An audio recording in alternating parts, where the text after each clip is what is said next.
چھپانے کی چیز ہے، چھپانے کی یہ قیمتی ہے، یہ خزانہ ہے، اسے چھپا کے رکھو۔ فرمایا جب یہ گھر سے نکلتی ہے، فرمایا اور کوئی دیکھے نہ دیکھے شیطان اسے دیکھتا ہے، شیطان وسوسہ اندوزی کرتا ہے، شیطان اسے دیکھتا ہے۔ اور حبیب کریم سید عالم صلی اللہ تعالی علیہ وسلم جب بات کرتے تھے، جب لفظ بیان کرتے تھے، محتاج جملے بولتے تھے، بڑا کم، رحمت للعالمین نبی کی زبان سے بڑا کم سخت جملے نکلتے تھے۔ میرے حبیب نے لفظ ادا کیے، سخت جملے۔ میرے کریم نے فرمایا جو عورت، یہ جو مائیں بہنیں سن رہی ہیں خدا را آگے پہنچائیں، آپ بھی گھر میں جائیں تو یہ والا واز اپنے گھر میں پہنچائیں، سنائیں، خدا را سنائیں، خدا را۔ روز ایک قیامت ٹوٹتی ہے اور میرے بھائی لاکھوں عزت دار لوگ اپنے تکیے پہ منہ رکھ رکھ کے روتے ہیں، اس لیے کہ وہ بچی جس کے بارے میں کہتے تھے ہمیں اعتبار ہے، اعتبار، اعتبار کا لفظ بول کے باپ جو ظلم کرتا ہے اپنی بیٹی پہ، بھائی اعتبار کا لفظ بول کے ظلم کرتا ہے بہن پہ، اعتبار کا جملہ بول کے زیادتی کرتے ہیں ہم اپنی جانوں پر۔ حضرت جنید بغدادی صوفیاء کے سرخیل صوفیاء کے، ان سے ایک شخص کہنے لگا مجھے بیٹی پہ اعتبار ہے، میں اس کو فلان جگہ داخل نہ کرا دوں، پڑھ لے۔ آپ فرمانے لگے تجھے اعتبار ہے تو کیا اللہ کے رسول کو اعتبار نہیں تھا؟ یہ تم نے کیسا لفظ بولا؟ تجھے اعتبار ہے، نبی پاک کو نہیں تھا؟ میرے محبوب کے پاس حضرت عائشہ صدیقہ بیٹھی تھی، اور وہ بی بی جس کو قرآن کہتا ہے لستن کاحد من النساء، تمہارے جیسی دوسری کوئی ہو سکتی نہیں۔ میرے محبوب کے پاس حضرت حفصہ بیٹھی تھی، جناب سودا بیٹھی تھی، اس سے بڑھ کر بھی کسی کو اعتبار ہوگا جن کو قرآن کہتے ہیں ان جیسی دوسری ہو ہی نہیں سکتی۔ حضرت عبداللہ بن مکتوم نابینا سے ابھی آئے، او بھائی نابینا دل کی آنکھیں کھول کے سنو، نابینا سے ابھی نابینا آنکھوں سے نظر نہیں آتا، حضور کی بارگاہ میں آئے، مجھے اعتبار ہے بیٹی پہ، مجھے اعتبار ہے، سندل کی بنی ہوئی بیٹی ہے، حور ہے تیری بیٹی، اس کے قریب گناہ نہیں جاتا، یہ تو زیادتی کر رہا ہے اپنی بیٹی پہ، یہ جملہ بول کے تو ظلم کر رہا ہے، تو ظالم اور فاجر ہو گیا جب تو نے یہ کہا کہ مجھے اعتبار ہے۔ میرے حبیب پاک سے بڑھ کر کس کو اعتبار ہوگا؟ میرے کریم رسول سید عالم نور مجسم صلی اللہ تعالی علیہ وسلم نے فرمایا، حضرت عائشہ تھی، حضرت حفصہ تھی، حضرت سودا تھی، عبداللہ ابن مکتوم نابینا آئے تو میرے نبی نے فرمایا بیبیوں پردہ کرو، بیبیوں بول کے بتائیے، بیبیوں سارے بولیے، بیبیوں، اللہ کرے یہ آواز گونج جائے پورے معاشرے میں، بیبیوں۔ میرے نبی نے جملہ کہا بیبیوں پردہ کر لو، پردہ کرو، نظریں جھکاؤ، نقاب اوڑھو۔ ایک زوجہ بولی حضور انہیں تو نظر نہیں آتا، وہ تو بیچارے نابینے ہیں۔ ترمذی میں حبیب پاک کے لفظ سنیے، یا رسول اللہ انہیں تو نظر نہیں آتا۔ میرے رسول نے فرمایا تمہیں تو نظر آتا ہے نا، تم تو اندھی نہیں نا، وہ ایک مرد آیا ہے، وہ ایک صحابی آیا ہے، تمہیں تو نظر آتا ہے، تمہاری آنکھیں تو ہے، اسے فتنہ آئے نہ آئے تمہیں نظر آتا ہے، خبردار پردہ کرو، آنکھیں جھکاؤ، چہروں پہ نقاب ڈالو۔ حضرت جنید بغدادی فرمانے لگے اگر میرے رسول پاک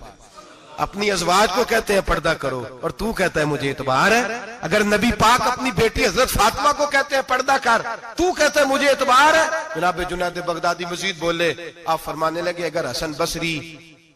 پڑھانے والا ہو، رابعہ بصری پڑھنے والی ہو، اور بیچ میں قرآن پاک پڑھا ہوا ہو، پڑھانے والا حسن بصری، پڑھانے والے حسن بصری جنہوں نے مولا علی شیر خدا کی صحبت پائی، جنہوں نے ام المومنین حضرت ام سلمہ کے گھر میں پرورش پائی، فرمایا پڑھانے والا حسن بصری، پڑھنے والی رابعہ بصری، وہ بی بی جو دعا مانگے تو اللہ مردہ اونٹ کو زندہ فرما دے۔ فرمایا پڑھانے والا حسن بصری ہو، پڑھنے والے رابعہ بصری ہو، اور جو پڑھا جائے وہ قرآن ہو۔ فرمایا قسم اللہ کی عزت کی میں پھر بھی انہیں پڑھنے پڑھانے کی اجازت نہیں دیتا، میں پھر بھی انہیں تنہائی میں بیٹھنے کی اجازت نہیں دیتا، میں پھر بھی انہیں اکیلے رہنے کی اجازت نہیں دیتا، اس لیے کہ یہ حسن بصری ہیں اور منع کرنے والے امام الانبیاء ہیں، اس لیے کہ یہ رابعہ بصری ہیں اور منع کرنے والے سید الرسل ہیں، خبردار پھر بھی اجازت نہیں۔ میرے نبی کریم علیہ السلام بولے، حضور کی بارگاہ میں صحابہ نے عرض کیا کہ یا رسول اللہ صلی اللہ علیہ وسلم اگر کوئی نیک آدمی کسی نیک عورت کے ساتھ بے پردہ ہو، نیک آدمی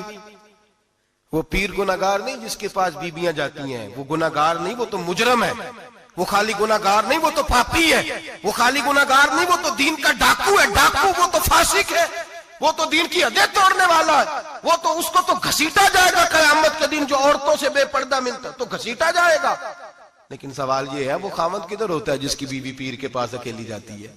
سوال یہ ہے وہ بھائی کدھر ہوتا ہے جس کی بہن پیر کے پاس اکیلی جاتی ہے؟ سوال یہ ہے بیٹا کدھر ہوتا ہے جس کی اماں اکیلی جاتی ہے؟ میرے نبی رحمت، نور مجسم، شفیع معظم، سرور کون و مکان، سیاح لامکان صلی اللہ علیہ وسلم کی خدمت عالی مرتبت میں صحابی نے پوچھا کہ یا رسول اللہ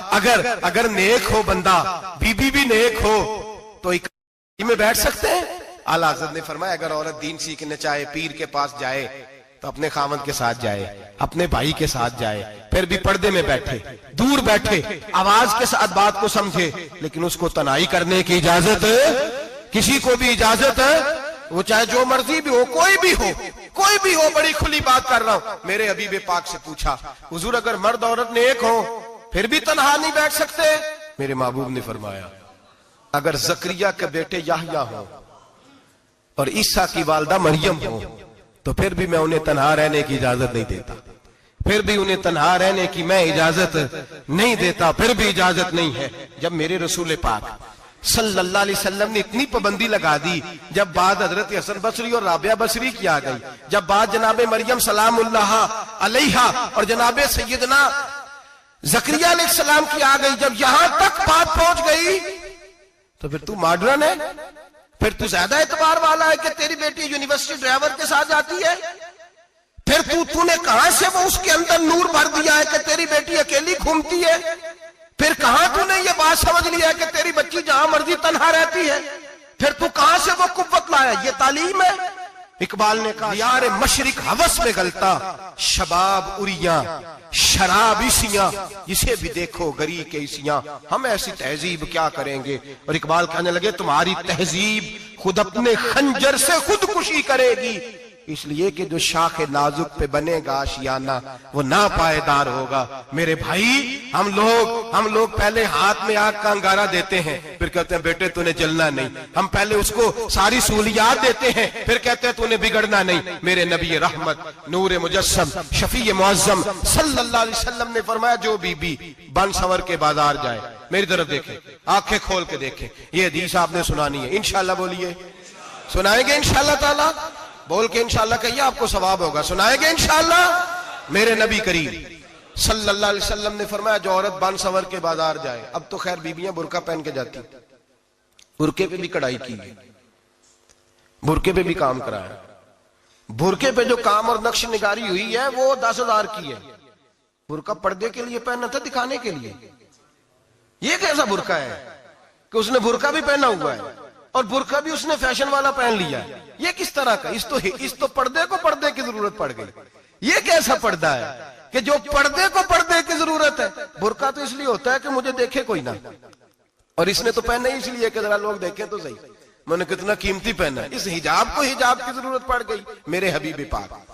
علیہ السلام نے فرمایا بلا ضرورت، عورت کو اجازت ہے بیمار ہو تو ڈاکٹر کے پاس جائے، عورت کو اجازت ہے ضرورت پڑ جائے گھر میں سودا سلف نہ آتا ہو تو لینے چلی جائے، عورت کو اجازت ہے اگر گواہی کی ضرورت پڑ جائے تو پردہ کر کے قاضی عدالت کے پاس گواہی دینے جائے، عورت کو اجازت ہے حج پہ جائے، عورت کو اجازت ہے عمرے پہ جائے، عورت کو اجازت ہے کہ اگر کسی وقت جہاد کے لیے عورتوں کی ضرورت پڑ گئی تو حضرت فاطمہ اور جناب عائشہ کی سنت ادا کرے، جہاد کو جائے۔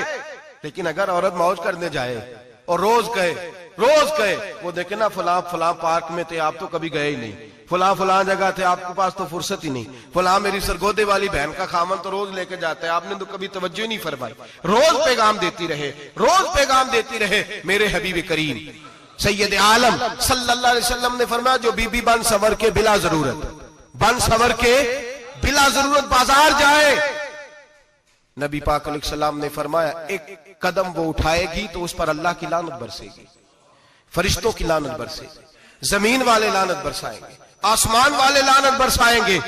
اور میرے حبیب بولے تو فرمایا جب اللہ کی لعنت برسے گی تو میں بھی اس بی بی پہ لعنت ہی کروں گا جو بی بی بن سور کے جائے۔